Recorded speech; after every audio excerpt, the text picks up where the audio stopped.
Halo semuanya, selamat sore. Di sini saya ingin memperkenalkan diri saya dan ingin mempresentasikan jurnal yang saya buat. Saya yang bernama Elis Ratnasari Saragi, NIM 20105778, email elisraragi31@gmail.com, kelas sore C, prodi S1 Manajemen. Di sini saya membawakan judul presentasi UMKM perilaku bisnis pedagang bensin eceran pada saat bahan bakar minyak naik. Baik, di sini saya akan menerangkan jurnal saya perilaku bisnis pedagang bensin eceran pada saat bahan bakar minyak naik. Pendahuluan, kenaikan harga BBM berdampak langsung perubahan harga minyak sehingga banyak perubahan-perubahan pada biaya operasional yang mengakibatkan perubahan tingkat keuntungan ataupun kerugian. Kebijakan pemerintah menaikkan harga BBM juga berdampak pada sektor usaha mikro kecil dan menengah. Harga BBM yang melambung tinggi mengakibatkan menurunnya tingkat pembelian sehingga menurunnya pendapatan pedagang bensin eceran. Di era globalisasi ini, saat ini energi merupakan bagian penting dalam kehidupan masyarakat dunia umumnya dan masyarakat Indonesia khususnya. Hampir semua sektor kehidupan, industri, rumah tangga, transportasi, jasa, dan lain-lain tidak bisa dipisahkan dari sektor energi. BBM atau bahan bakar minyak merupakan komoditas yang memegang peranan sangat vital dalam semua aktivitas ekonomi. Namun, harga BBM selalu mengalami kenaikan. Kenaikan tersebut bertujuan untuk meningkatkan pemanfaatan anggaran belanja. Kebijakan ini merupakan jalan keluar agar pembangunan berjalan lebih baik. Kenaikan harga BBM berdampak langsung perubahan harga minyak sehingga banyak perubahan-perubahan pada biaya operasional yang mengakibatkan perubahan tingkat keuntungan ataupun kerugian. Kebijakan pemerintah menaikkan harga BBM juga berdampak pada sektor usaha mikro kecil dan menengah. UMKM menurut Undang-Undang Republik Indonesia Nomor 20 Tahun 2008 tentang UMKM pasal 1 menyebutkan bahwa usaha mikro adalah usaha produktif memiliki perorangan. Pendekatan deskriptif kualitatif.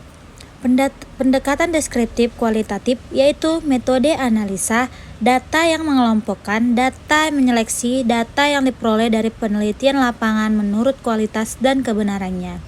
Kemudian dihubungkan dengan teori-teori dan kaidah-kaidah hukum yang diperoleh dari studi keputusan hingga diperoleh jawaban atau permasalahan yang dirumuskan, kemudian menuangkannya ke dalam karya tulis ilmiah yang berbentuk artikel. Sumber data yang digunakan pada penelitian ini adalah Sata Sekunder, yaitu penulisan referensi literatur berdasarkan dari buku, jurnal, skripsi, atau literatur lainnya yang memiliki korelasi pembahasan yang sesuai dengan isu yang diangkat oleh peneliti.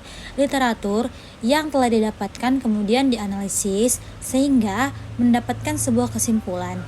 Pendekatan yang dipakai oleh peneliti dalam membuat artikel menggunakan pendekatan deskriptif kualitatif, yaitu metode analisis data yang mengelompokkan dan menyeleksi data yang diperoleh dari penelitian lapangan menurut kualitas dan kebenarannya. Kemudian dihubungkan dengan teori-teori dan kaidah-kaidah hukum yang diperoleh dari studi keputusan sehingga diperoleh jawaban atas permasalahan yang dirumuskan. Hasil pembahasan. Pedagang bensin ecer mengalami kesulitan dalam menghadapi kenaikan harga bahan bakar minyak yang melambung tinggi. Terdapat dua faktor yang menyebabkan pedagang bensin ecer mengalami kesulitan. Pedagang kebingungan dalam menentukan harga dari bensin ecer yang mereka jual. Kedua, modal menjadi permasalahan lain yang dialami pedagang bensin ecer adalah kurangnya modal usaha. Pelaku UMKM umumnya memiliki modal usaha yang rendah. 3. Potensi melakukan kecurangan. Bahan bakar minyak yang biasanya dijual oleh pedagang bensin ecer adalah Pertalite dan Pertamax. Harga Pertalite yang awalnya 7.650 kini menjadi 10.000. Sedangkan harga BBM Pertamax yang awalnya 12.500 sekarang menjadi 14.500. Berdasarkan literatur yang didapatkan, perilaku pedagang bensin ecer merasa kebingungan. Harga bahan bakar minyak yang sudah ditetapkan oleh pemerintah dinilai sudah mahal, sehingga pedagang kebingungan untuk memberikan harga yang sesuai dengan daya beli konsumen. Selain itu, pedagang bensin ecer juga kesulitan dalam hal modal. Modal yang biasa sudah cukup untuk mengisi kios, sekarang sudah tidak cukup lagi, sehingga perlu menambah modal. Sedangkan daya beli dari masyarakat juga ikut menurun.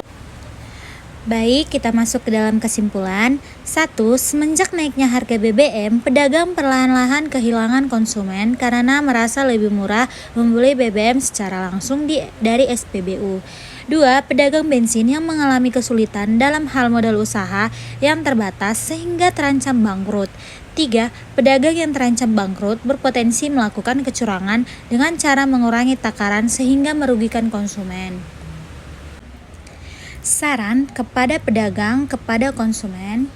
Saran saya, berdasarkan penjabaran yang telah peneliti lakukan, terdapat beberapa saran yang bertujuan memberikan manfaat kepada pihak-pihak yang bersangkutan sebagai berikut. A. Kepada pedagang. Pedagang bensin ecer yang kekurangan modal bisa mengikuti program pemberian usaha oleh pemerintah. Kedua, mengusahakan agar tetap melakukan kegiatan jual beli dengan jujur tanpa ada kecurangan. B. Kepada konsumen. Konsumen diharapkan untuk lebih berhati-hati dan teliti dalam membeli bensin ecer agar tidak mendapatkan kerugian. Baiklah, saya akhiri presentasi dari saya. Terima kasih yang telah mendengarkan dan maaf jika ada salah kata ataupun salah penyebutan gelar dan lain-lain. Saya akhiri sampai di sini. Terima kasih sudah menonton.